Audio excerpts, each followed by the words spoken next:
some weeks ago I did a video on my Rolleiflex, my pre-war Rolleiflex, which is a camera I really like.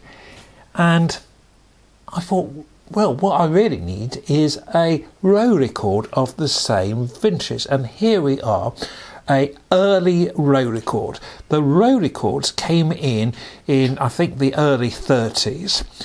This isn't the first version, but it's a close version.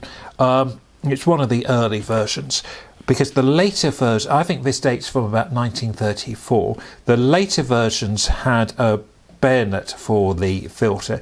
This is a push-on filter, and I think it's a really nice looking camera. Let's start on the bottom. This has been slightly altered. Originally it had the bigger bush on, but you see this red window here. When you load the film, you need to load it to number 1, and actually loading the film in here, over here, did have a slight issue, which I've had on other Rolleiflexes. I didn't quite get the tension strong enough on the winding on, and I think that might be also due to the pressure plate perhaps not being sufficient enough. Some people suggest you put a little bit of cardboard in to help the pressure. So load up the film, wind it to number 1 on the window, and then on the side here you press the button, and this little button, that button with this button, and the 0 will go to 0. Well, we'll go to number 1. It won't go to 0, it'll go to number 1. Then,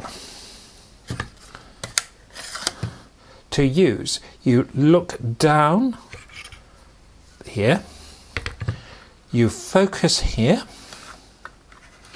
and the great thing about a TLR is the focusing.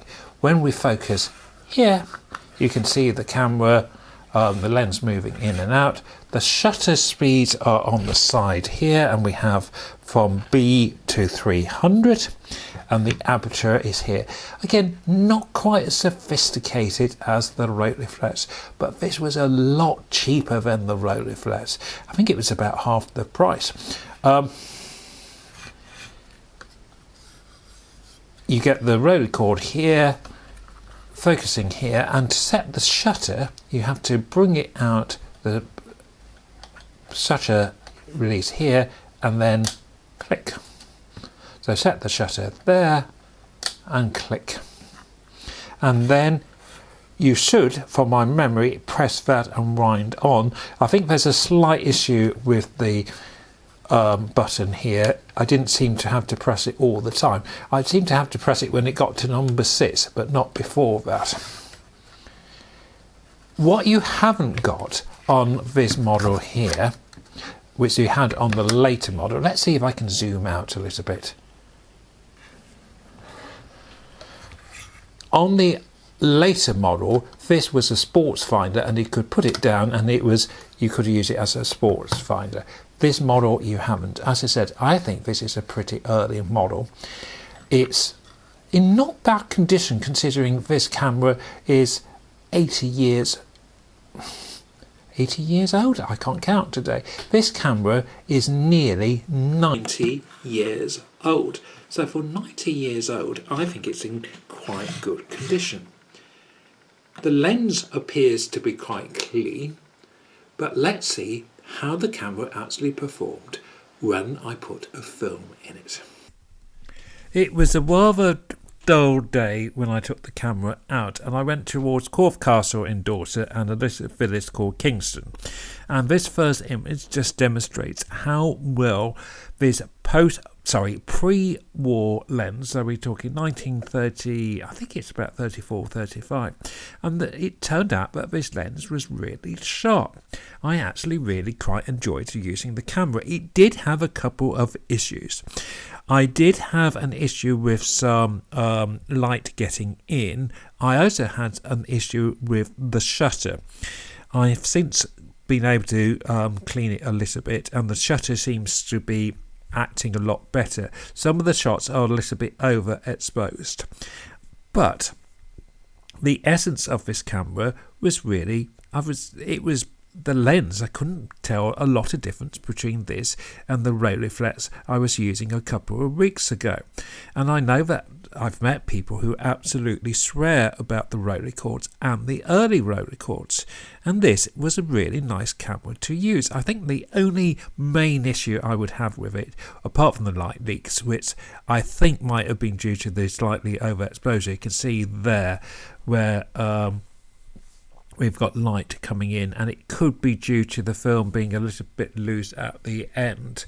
So I do want to try another film, and I do want to. I also had a slight grinding problem. It sounds like I had a lot of problems with this camera. They weren't that many. For a camera which, as I said, is 90 years old, I thought it acted really well. And now I've cleaned it up a little bit, and the shutter seems to be far more, it just seems to be quicker and more reliable. I think I'm very tempted to try another film. I was doing a project some months ago about signposts and signposts in Dorset, and these are things called finger posts, and if you've seen some of my videos before, you will know I'm a bit obsessed about these things, and I'm very tempted to do some more to follow it up further.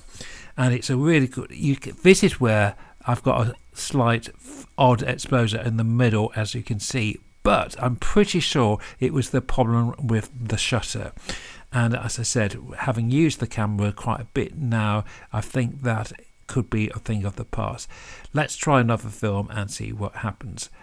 As I said, the camera did perform. I've got some photographs out of it. I actually got 12 out of 12 photographs, which is better than I get sometimes. And as you can see, the sharpness is really, well, I was pleased with it.